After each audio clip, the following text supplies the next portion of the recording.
Bismillah, alhamdulillah, wassalatu wassalamu ala rasulillah. Patepang deui dinten ieu dinten Jumaah 24 April 2026. Insyaallah Jumaah barokah. A'udzubillahi minasyaitonirrajim. Bismillahirrahmanirrahim. Kul ya ayyuhan nasu, kul bejakeun ku anjeun Muhammad ka sakabeh manusia nu aya di kolong langit ieu.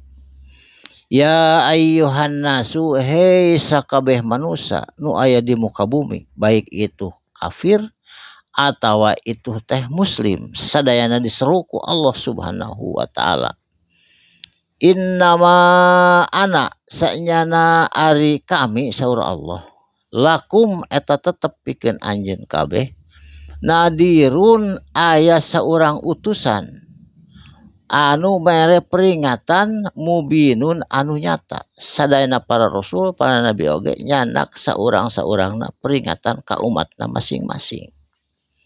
Anu nyata, anu eces, anu kaharti pikeun jama-jama anu ngagunakeun akal.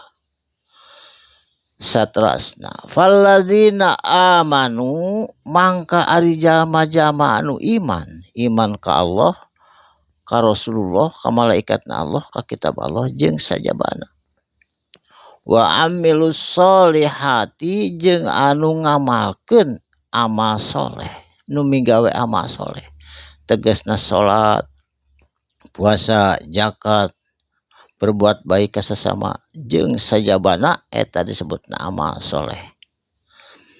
Lahum eta tetep pikeun jama-jama wa amilus solihat jeung nu iman eta teh magfiratun, aya pangampunan anu ageng, pangampunan ti Allah Subhanahu wa taala anu kacida seueurna. Wa rizqun, jeung dipawarinan ku Allah, dipasihan ku Allah, rizqun rizki, karimun anu mulia. Anu mulia teh nu kumaha? Anu berlimpah, anu barokah, anu halal. Sabab hasil tina riba, hasil tina jalan maksiat mah dijamin moal manfaat dunia akhirat.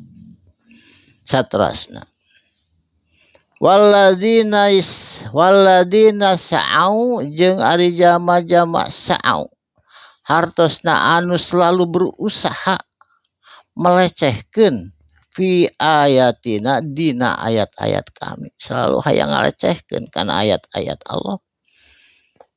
Mu'ajizina, jeung sok melemahkan ka Rasulullah jeung ka kaum muslimin umatna Rasulullah, ngalemahkeun we, ngalecehkeun, ngaledek.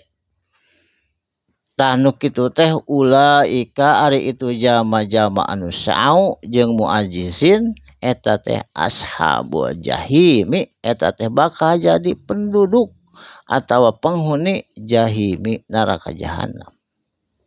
Saterasna, wa ma arsalna, jeung teu sapati-pati ngirim kami, ngutus kami saur Allah, min qablika ti samemehna Kangjeng Nabi Muhammad, ti samemehna anjeun saur Allah, nyaeta anu seueurna 313 rasul jeung 240.000 para nabi.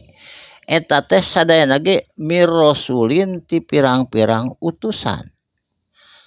Wala nabiin, jeung henteu sapati-pati ngintunkeun nabi anu 2400 urang, illa idza kajaba, di mana-mana tamanna anjeunana mika hayang kengeng hidayah ti Allah Subhanahu wa taala. Jadi berharap penuh para rasul jeung nabi kengeng umatna hidayah ti Allah Subhanahu wa taala. Alko, ngan dilepaskeun asyaitonu, eta penggoda setan, fi umniyatihi, dina angan-angan atawa harpanana eta jama-jama.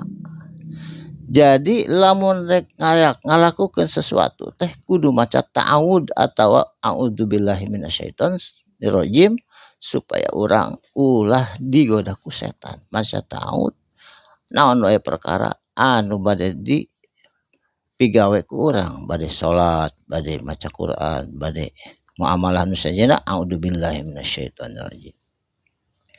Sabab lamun teu maca ta'awud payal sahullaha bakal dipupus ku Allah eta paniatan eta hidayah mayulki syaiton seperti anu dipupus ku setan.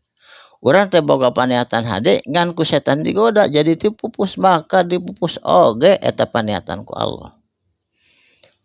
Summa tuluy yuhkimu Allah nguatkeun. Allahu tegasna Gusti Allah ayatihi ngalangkungan ayat-ayatna Allah. Jadi ulah sieun sabab Allah teh nguatkeun kana ngalangkungan ayat Allah matak urang kudu seueur maca ayat Allah anu tertulis seperti Al-Qur'an atau anu tercipta seperti tafakur ke alam semesta anu aya di muka bumi. Healing lah hartos nama tafakur.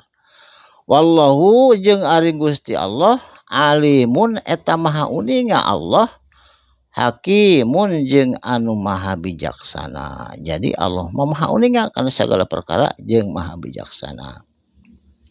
Barakallahu li walakum mugi aya manfaatna dinten ieu dinten Jumaah insyaallah patepang di dinten anjing dina waktos sareng gelombang anu sami. Jazakallahu khairan katsiran. Shadaqallahul adzim. Wassalamualaikum warahmatullahi wabarakatuh.